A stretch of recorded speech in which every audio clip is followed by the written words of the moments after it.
You literally gifted him all of this. Oh, and you're doing this wave too. Oh my god! You wanna hit this vital on your ultimate, Q down and stride breaker up this way. Exactly. So I'm losing gold. Exactly. So if you're losing gold, what you doing over here? These fights just aren't worth it for you. Oh my god, he actually went back in. Oh my god. You don't win this at all. Oh, no way you do. It's really just a roast-a-thon. A roast-a-thon? Yeah. So you took Doran's Blade. You could have taken Doran's Shield into this matchup, but honestly, depends how comfortable you are with this matchup. Let's see. What runes did you take? Did you go Conqueror Resolve? Yeah, Conqueror Resolve, whatever the recommended. Okay. Yeah, on the exclamation point guide. Guys, enter it into chat and you get a hyperlink to the guide. 9 out of 10 dentists recommend. He already knows. All right, so you won this game primarily just because you use those runes guaranteed. So the first thing that you see me do a lot of the time, and which I think is most optimal, is to run down and go into this Pixel Brush. Do you know why you would go into the Pixel Brush? Is that to get river vision, so in case they're invading? So for one, it's for invading. So they could go through. Usually they check this, but they can invade through here. Which, by the way, when you do this, you want to do it as soon as possible. You want to get there as soon as as soon as they let you out of the fountain. Okay. Especially coming from top side. You could do this coming from bot side as well. But the reason you want to be here is that a lot of junglers, what they'll end up doing is usually junglers start bot side, right? So to prevent an enemy jungler from invading late after like they do their camps and doing like a vertical, or even just like trying to get vision to see if they can get raptors, they usually path through here. So if you're a jungler starting bot side and you're working your way up, it's good to get vision here because say you're bot side and you're coming up this way, they might come and cross through here. This is the only like logical way that they'll cross through because they're not going to go all the way around, do these camps to loop through here. It just doesn't make any sense. Yeah. So this is a very crucial point in the game. So if you can get here ASAP, one, you could stop them from invading, or two, they're usually placing a ward here around the 50-second mark. Or they usually will walk here earlier. But if they place a ward and you kill that ward, you're going to get level 2 on the first wave, which is huge. A lot of people might not notice it either. So if they place a ward here, and keep in mind, you won't hit level 2 if you share experience with somebody else here, but just sitting in this bush, if they place a ward, auto-attack it, Q it, and auto-attack it, you'll kill it, you'll get level 2 on the next wave, and that's a huge lead for you that you can use to like jump on your laner. All right, so you would want to start here. After at like 1 minute and like 10 seconds, if nobody appears, you can then walk up to here and sit in this bush here. And the reason you sit in this bush is if they're lazy. Oh my god, the frame rate is so ugly. I gotta change it. It's gonna bother me. You're gonna want to sit in that bush. Because if they're lazy, they would normally walk through this area over here. But they might cross through the river. And if you catch them off guard, you just win this. With Fiora, you win almost every matchup level 1, except for like Viego, Darius. Those are the biggest threats. Other champions, you should be fine. And then you just go to lane. You being here is kind of risky because say he actually does path up this way, the jungler's going to be there anyway. He might have leashed, so you would be in a 2v1 situation level 1. You don't want to be in that type of situation. Also, if you overstay here, okay. So if you actually saw, he crossed from the Pixel Brush. And Kiana was also in a weird positioning, but you guys would have been able to kill easily here. I don't know if you do. Let's see. So, the other half of that is that she wanted to flip lanes because she wanted to flip lanes, I guess. Okay. Okay, I guess they're flipping lanes? I'm confused, though. I guess you forced him into that position? Yeah. Now I'm even more confusion. Okay, so at this point, if she was walking mid, you just gun it top because now your laner is losing experience. Your laner is losing experience in gold because he has to reset, and he's probably going to burn his teleport. So that's an advantage to you. You'll have TP advantage, but now you're losing experience in gold too. Now you're sharing it with her, so you shouldn't be backing. You should go immediately top. I thought they had vision in the bush. Yeah, but even then, this isn't even a play to do. Because now, look, what I had said was that he was going to go top and TP. He TP top. Now you're behind. Even if you get this kill, it doesn't even matter. He's going to have such a huge lead on you, and you're now going to have to match him with your teleport. So you were in a good position, but now you're kind of doing something risky, with almost no reward. So we'll see how it plays out. When you're fighting in team fights, and this is what a lot of Fioras make a mistake on, is there's like a half a second in between vitals appearing and disappearing, and like after you hit one, right? So watch. You go to Q this vital. In the time that vital is going to reappear, there's already a vital on Zoe facing you, and Zoe's level 1 compared to the armor level 2. So you could hit that vital and just kite with the Zoe and kill her and then focus the Rammus.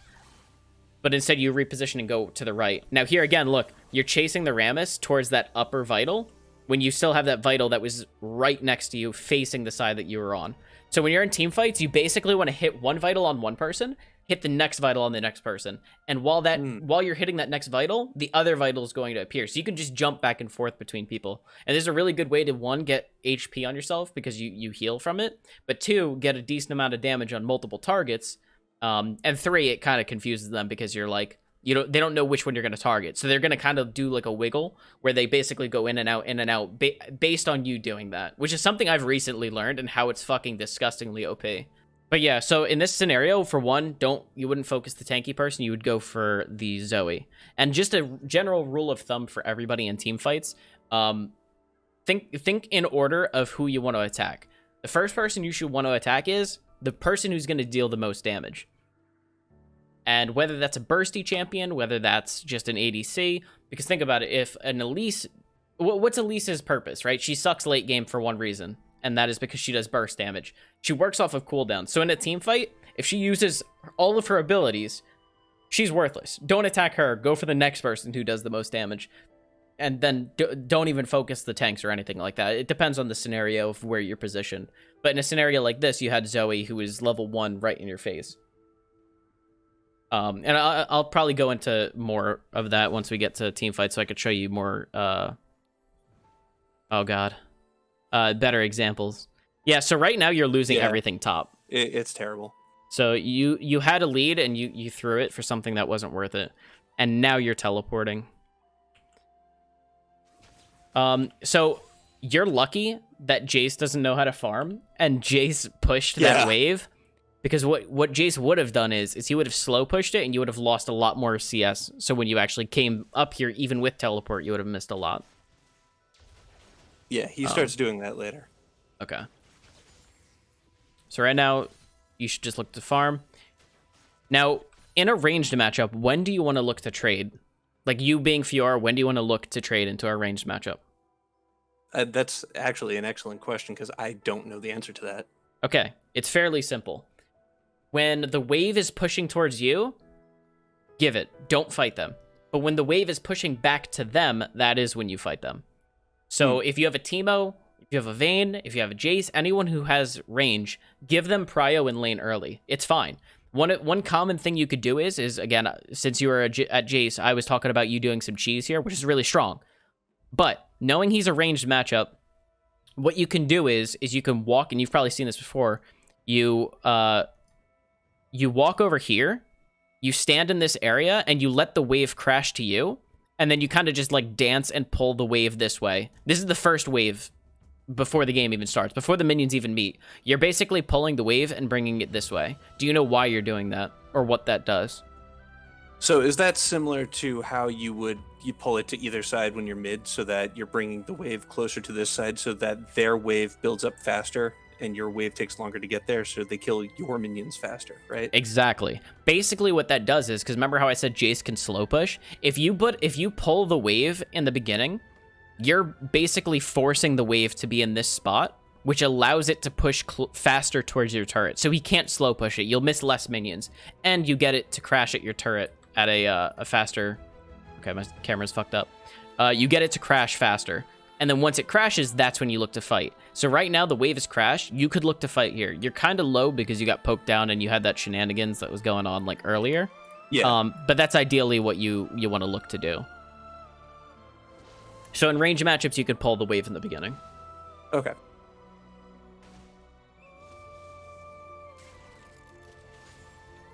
Level 3, you're fairly strong into this matchup. And you basically just want to look to repost his knockback. It's kind of hard in the beginning because you don't know exactly when they're going to use it. Usually they will jump on you auto and then use it. So that's one reminder to look for. Yeah, I had the timing off a little bit, especially in the early parts of this matchup. Yeah, and every player is different, and that's the one thing with Fiora that you have to get used to, is like in each game, you have to get a mental timer for each player as you play. But there is usually a general pattern. Same thing with Renekton. They'll E onto you and then auto W because they can get a free auto in.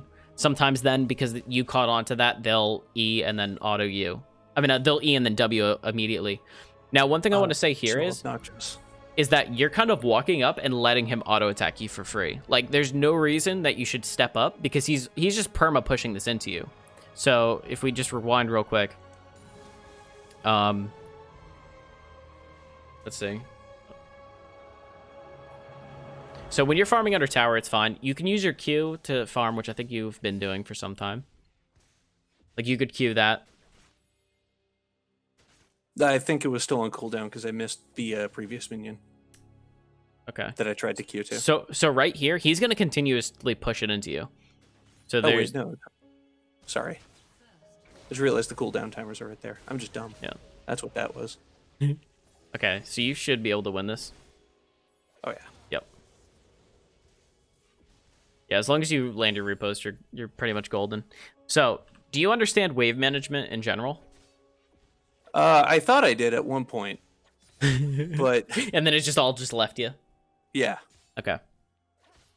So, the first thing I would do is, and I would recommend to anybody who doesn't fully understand wave management, go to my YouTube, and I did a video on it, which I feel explains it really, really well. So if you haven't already watched that, go check it out. And I would recommend it to you too, because I used to spend a lot of time on wave management in my coaching sessions, and I feel like it takes a lot of time out of the coaching. But like, wave management is so big. It is so huge in understanding League of Legends. Everything is around it. No matter what role you're playing, wave management goes into it. So right now, the wave is slowly pushing towards him, which means as the wave is slowly pushing towards your opponent, you're losing CS. Same thing as if it's slowly pushing towards you, you're losing, which is why he would want to slow push early when you're not there. Now, the issue you ran into is you don't have teleport. So you can't back and TP in with full HP. You're locked in this position right now where you have to fast push this to crash it into the turret so you don't lose as much gold. But you don't push fast enough because you don't have time at. So what you would normally do here is if you had a little bit more HP is slow push this wave into a fast push. But right now your only option is to just fast push it and then just lose about like a half a wave. Yeah, and that's just kill the casters and leave the tough guys up front, right? Yes, you kill the casters is the fastest way to push. And you can also use your repost. Jace is dead. Rammus shouldn't be top right now because we're at 4 minutes. Rammus should be top if he started bot around the 3-minute mark. So he shouldn't still be top unless he did a really close slow clear and he's doing scuttle, which is a possibility. But you would attack the casters and then just attack whatever you can and then just dip. So let's see what you end up doing here. What I'm assuming you're doing here is that you're kind of doing like a slow push and then Jace is going to get to lane. Okay, so there is Rammus. Nice repost. So he must have done scuttle then. Yeah, you win that because you have a huge wave and you landed the repost. That's good. And then Jace is here in time.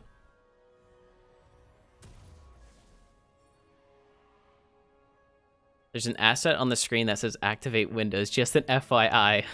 Yeah, why you gotta out me like that, bro? Yeah, I do a lot of stupid stuff in this match. Okay, for one, don't spend that much time in base. You don't want to spend much time in base. Like, as soon as you get your health and your mana up, you want to be almost out of there at like ASAP. Also, when you back, try not to stand here.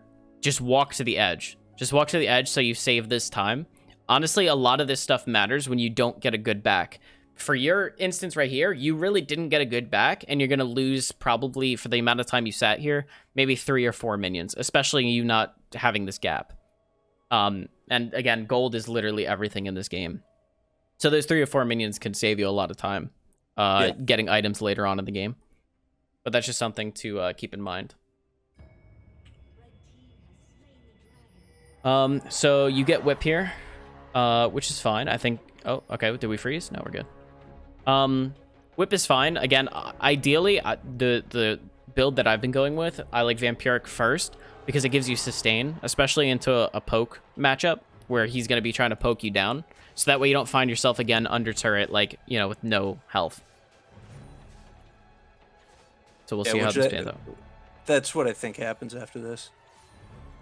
Yeah. So I think going Vampiric would have been much better here.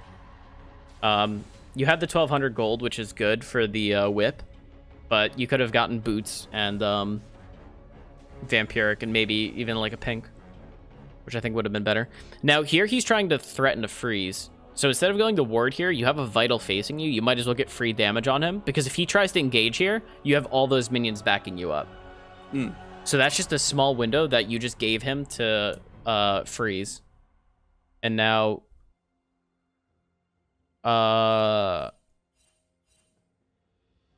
so this ward I like. This is a ward that you probably see me do all the time too, because it gives you a lot of vision of where the jungler is, especially if you have someone who's Aramis who's coming at you really fast. So if you see them here, one, if he's doing his camps, that's good. But you knew he was top around the 415 mark. So if he was top, he already did his camps. He's not going to be here. So about the time his camps come up, this ward's probably going to die. So you should just use your general knowledge. One, if he's verticaling you. So for example, if he was top, right, I'm going to use the map here. Go through here and just hit the scuttle. Not the scuttle, this blast cone. The reason you do that is for champions that can't go over walls, they can utilize that really well. And this pops up at every, I believe, between 6:15 and 6:50. It's a random time. So if you do see this, it's easy just to, you can even queue over this wall just to hit it, just to get it out of the way. So that way you don't have a Ramus flying over walls.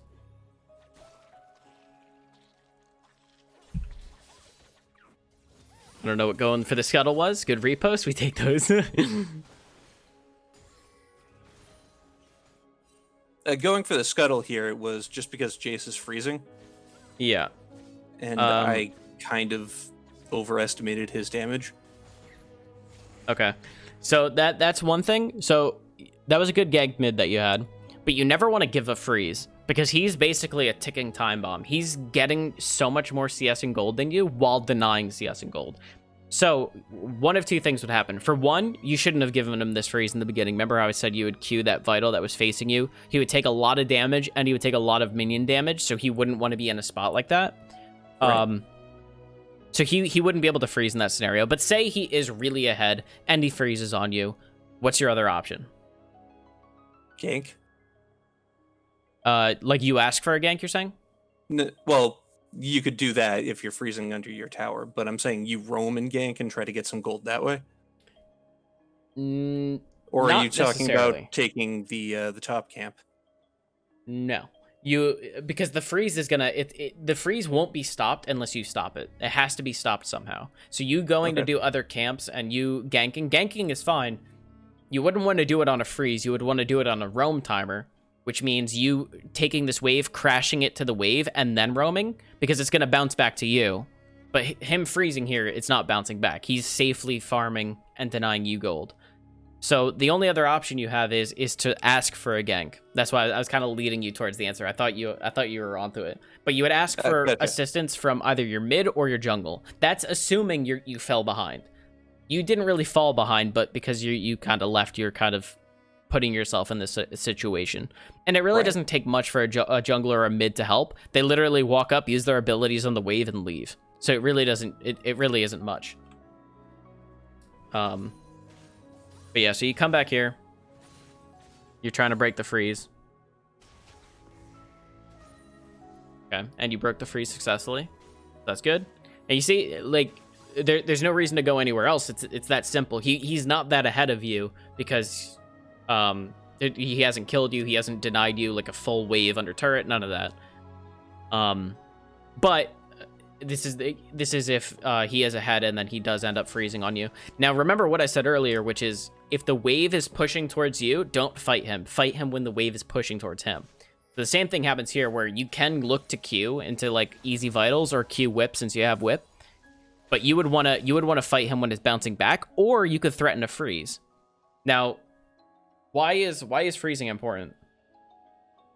Because it keeps them extended and it forces them to have to ward for jungle ganks. Yes. And you're kind of threatening the exact same thing that I was talking about before, where he can't leave. He's stuck in this lane. He's stuck overextended. Meanwhile, you're safe to ganks. Now, why would this be a good opportunity for you to freeze right here? Because he has more caster minions pushing into my wave, and he's already kind of even/behind me. So if my jungler came up to gank him and either of us got a kill, I could just maintain that freeze and he'd even fall further and further behind because I'd be getting more experience and more gold. Yes, but there's something else that is on your map that indicates this would be a good time to either threaten a freeze or freeze it. It's not an objective. What it is it's your Cho'Gath. The jungler is pathing to the top. So if he's pathing to the top, it's easy for him to gank top or mid at this point. If you have it frozen here, Jace is extended like we had said. So that's just an easy route for Cho'Gath to take because he's already like halfway down the lane. I mean, look at all this time that you have to chase him with this lane. So this would be a good time to threaten for a freeze and then spam ping for a gank. And do you know how to freeze? You just leave the caster minions alive and let them kill off the you let them kill off your minions, but the important part is having the same number of minions or the same number of casters in each wave. You should have at least four casters, so at least 4 minions extra. Gotcha. 1 extra. Okay. Four extra. 4. 4 extra. Yes, okay. Yes. So right now, you still have a bit of a freeze because it's a cannon, and you should last it. So it's good that you're freezing here. And Jace is backing. He's basically just forfeiting just like 2 waves of gold. But when he gets back, Cho'Gath is still top. So you should be pinging like at this point like he's missing and that for assistance. Yeah, he just went. He TP ganked mid, I think. Yeah. Okay, I think you broke the freeze at this point. Yeah, you broke the freeze. Since they're already skirmishing mid, now it's slow pushing back to him. So you should just fast push ASAP and just get this wave crashing. Because he's like doing his own thing. Okay, so perfect. He died. Again, fast push this. You have nothing to worry about if the wave is in a horrible spot. And then you can get probably about 1 turret plating before backing, so that way you don't lose tempo. So right now you're slow pushing into a fast push, which would be like okay if you were worried about him like coming back, but you know he's dead, so you should just be fast pushing.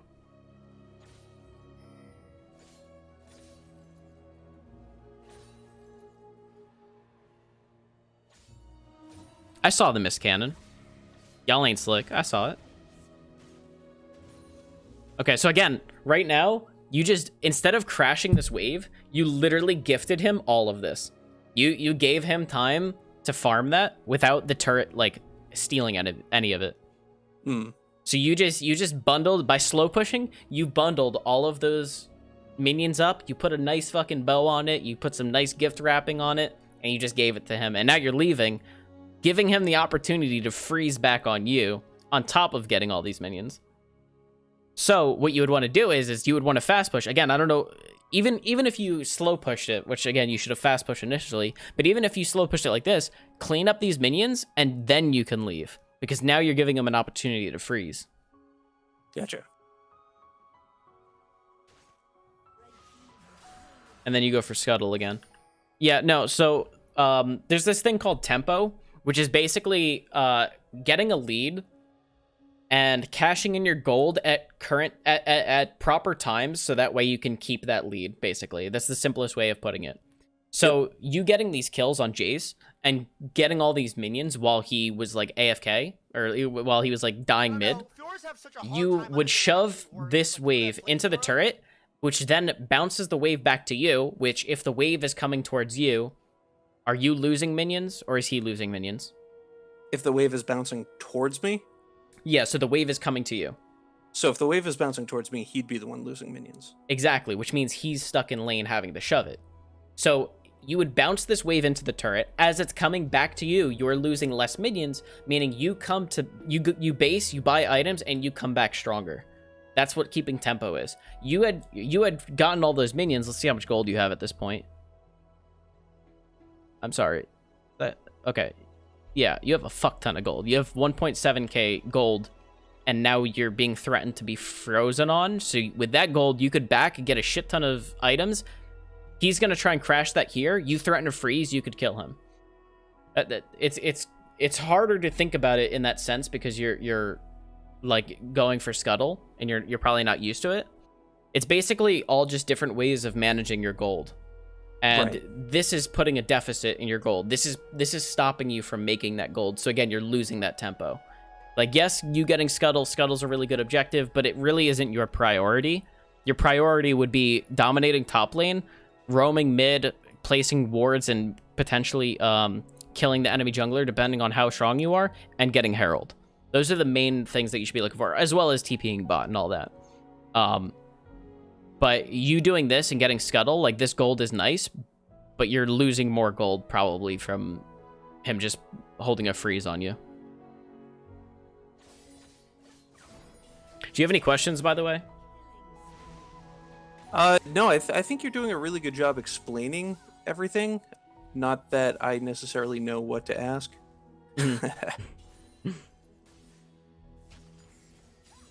So right now, even like you still have a good lead, but you can't do anything with it.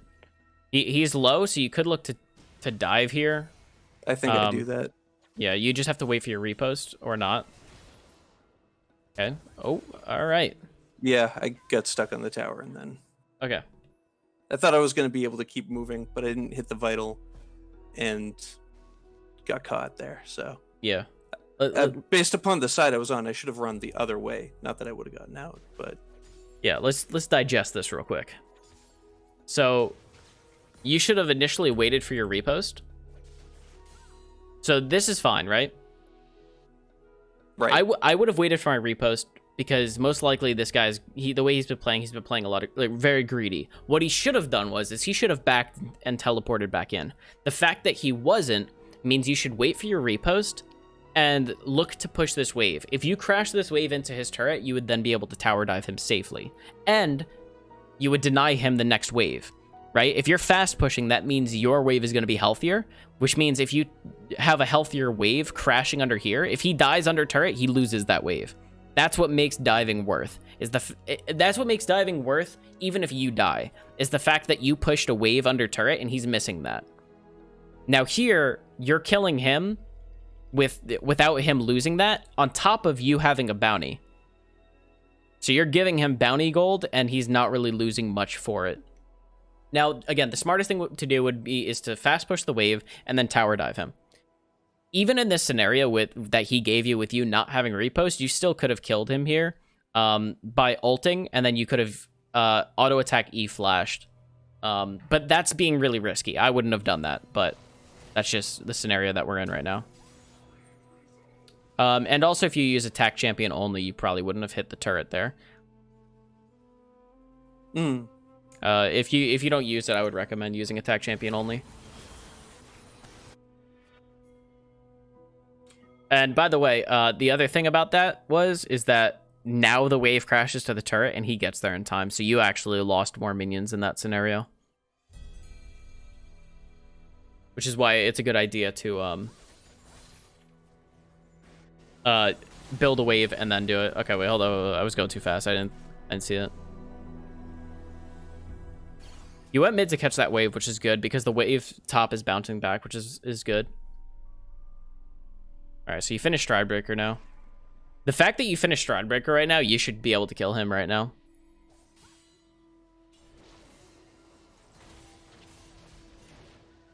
Okay. So, what happens when, or what does a knockback do, right? A knockback hits you away from your opponent, right? Mm-hmm. Or then he, like, if he knocks you back, he's knocking you away from him, right? Mm-hmm. So aside from Jace, you have Quinn that does the exact same thing, right? Where she E's to you and she knocks you farther away. Okay, I thought you were asking in this game, but yeah. Yeah. So you Q that vital, right? What you would want to do is you'd want to drop your ultimate. You have Stride Breaker, right? You get movement speed from your ultimate. If you ulted and you auto attacked right here, you would want to Q to this side and Stride Breaker to this side. Why do you want to position yourself here? Based on what I just previously said.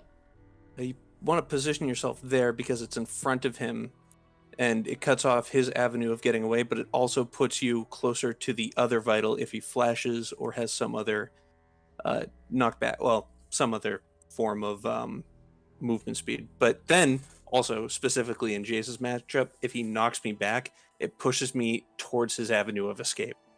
Exactly. That's what it is. You want to hit this vital on your ultimate, Q down and Stride Breaker up this way, which is why I think the adjustments they're doing on Stride Breaker for like giving more range is good, because you get that repositioning.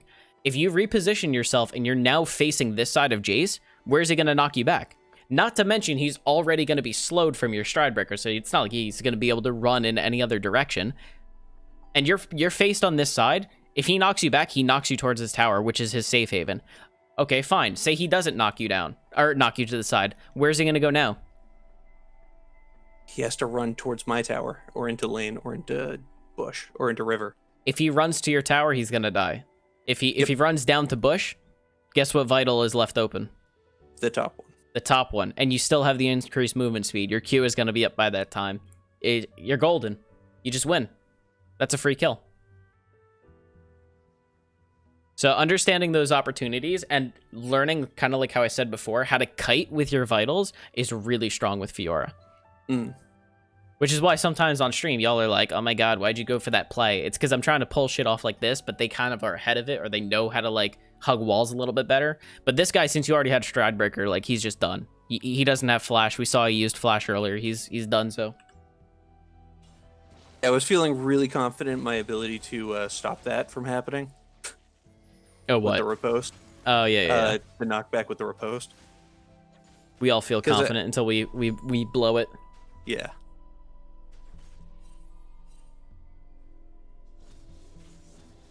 So right now you just sit under tower. Again, you have your ultimate and your Stride Breaker. You should just be going on him. I saw Rammus over at the blue buff. Okay. Which is why I'm playing kind of back. All right. So in this scenario, remember how I said earlier behind when he was like almost about to die under tower, what his option was? No, I don't, unfortunately. If you think you're gonna die or you're really low HP and he's building a wave to crash to your turret, you either back and teleport, or if you know the jungler's there, you just back and you just give it. Gotcha. Honestly, considering you have Stride Breaker again, you have ultimate, I think you could have teleported back in. But you would have wanted to back earlier and not in his face.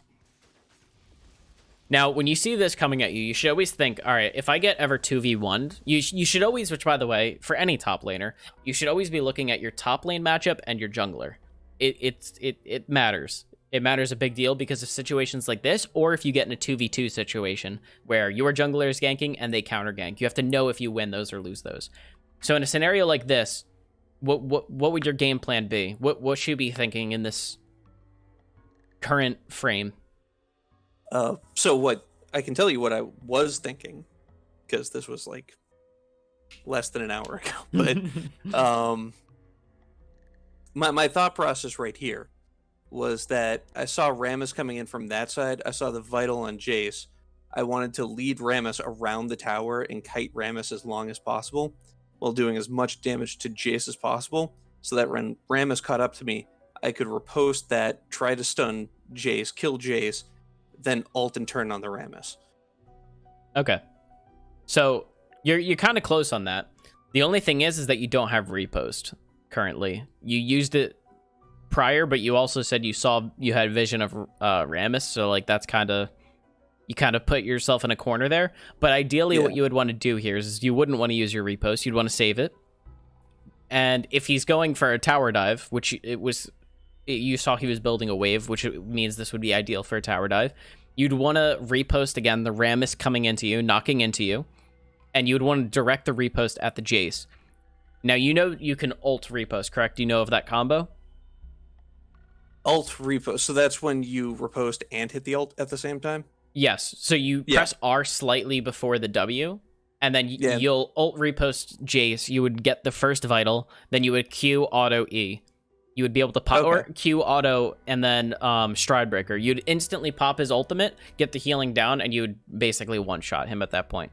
The only thing you really need to do is even if you don't RW, you could just W, repost him, then ultimate. You basically just get a double kill here. Right, and you still need the repost. Yeah, so ideally in this situation, I would have teleported back in and then went for the 2v1. But you didn't have your repost, so you didn't have much to play with. Yeah. And now, even if you didn't want to fight the jungler there, you would have just backed in that scenario because you would have lost that gold anyway. Now, at this point, what's happening to the wave, right? So you just died. They crashed the wave into your turret. What's happening with it? Which direction is it going? It's pushing towards Jace. Exactly. So I'm losing gold. Exactly. So if you're losing gold, what you doing over here? I was going down to cut off the who was it? It was Zoe. I was going down to cut off Zoe from the top. Okay. Even if that's the case, you have to think about it as you like bleeding. Basically, you're slowly bleeding in the top lane. You're losing that gold slowly. So you not doing something again. This is called roaming. You would set a roam timer by taking the wave and crashing it to the turret. Then you could do what you're doing right now. Unless it's extremely urgent, like they're getting an objective or your team is about to have like a weird 5v5, that's when you're going to do it. Otherwise, you shouldn't be roaming here. Also, not to mention dragons coming up soon.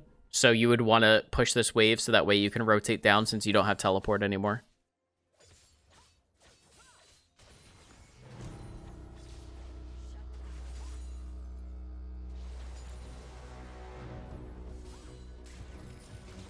So this little skirmish that you're going back and forth with is fine. Honestly, I would just do a slow push now. Again, you would build up a wave, and then you would look to crash it, and then look to rotate for dragon. Yeah. These fights just aren't worth it for you. Oh my god, he actually went back in. Oh my god. We take those. We fucking take those. Alright, so yeah, you crash it here.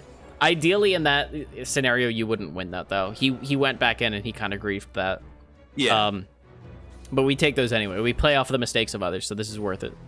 You see Rammus is here. Nice repost. Once you get in higher elos, usually Rammuses will like hesitate on their Q, so just keep that in mind. You don't win this at all. Oh, no way you do. You're a god! You're a better Fiora than I am! Oh, then I gotta watch that back. Yeah, I was actually kind of surprised. I was just like, well, here we go. We're gonna try this. Wow. Dude, he was a couple gold off of Bramble, too. Well played. Honestly, Stride Breaker saved your life. Alex has been thoroughly impressed. I have been. Well played. So that's really worth it, by the way. Not even you just killing him there, but him being topside means that your team gets Dragon for free, or at least they should, because they have the numbers. Yeah. Yeah, so that's good for you. You would just push this in. Honestly, you actually probably didn't have to because you had already crashed it, but you should reset immediately. When you reset, easy places to reset if you're on top side is in this bush. Or if, again, you saw how you crashed the wave there, Jace is most likely going to have to respond to that, so you could even, like, back right here. It's a little bit greedy, but these are fine spots. Those spots are also fine if you're on the opposite end, where if you're coming from Jace's side, you're on blue side. But yeah. Oh, and you're staying! This is griefing! The wave is bouncing back to you, right? So you don't have to do anything with this wave, and there's no more turret plating. So there's no reason to really shove this other than to get it bounced back to you again. But this is what I was talking about with tempo, where you're going to leave, and you're going to have to base, and he's going to get to crash the wave into your turret for free. Meanwhile, if you had already backed, you'd come back to a wave that you could potentially freeze, and he's going to be kind of stuck in a situation where he doesn't know what to do, and you're going to just kill him. Yeah. In an ideal, like, situation, though, you would get punished for this so hard. Okay.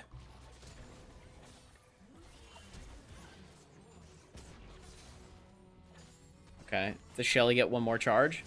I know. Too good to ask for. Yeah, you're all low on mana. You should just be spam pinging them to back at this point. You should just be perma-queuing away. If they die, they die. It got to that point. I was just like, you know what? I can't stay and save you.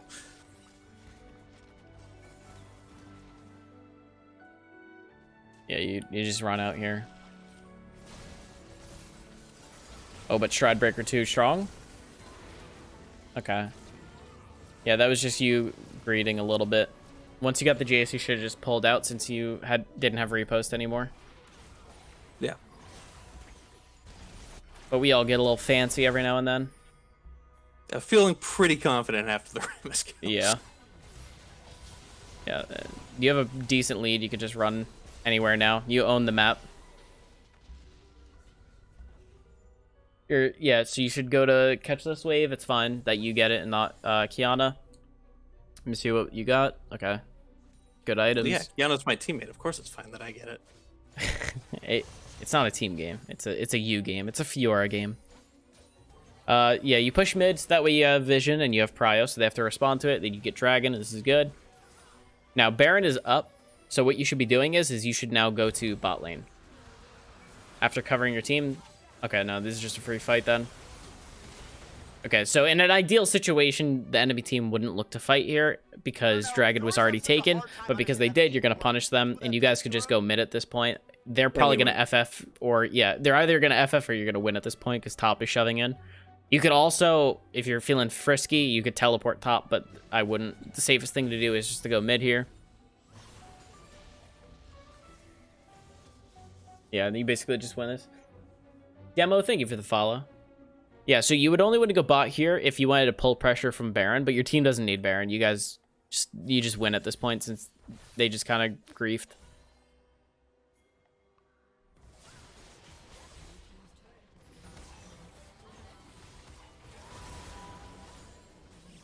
Okay, they're going... Okay, so when you hear a Seraphine ult, there's something called hard engages, or hard commitments. So when usually people use ultimates, and something as crucial as a Seraphine ultimate, that's a hard engagement. They're confident in this fight that they are using a ultimate that is a game-changing or team fight-changing ability.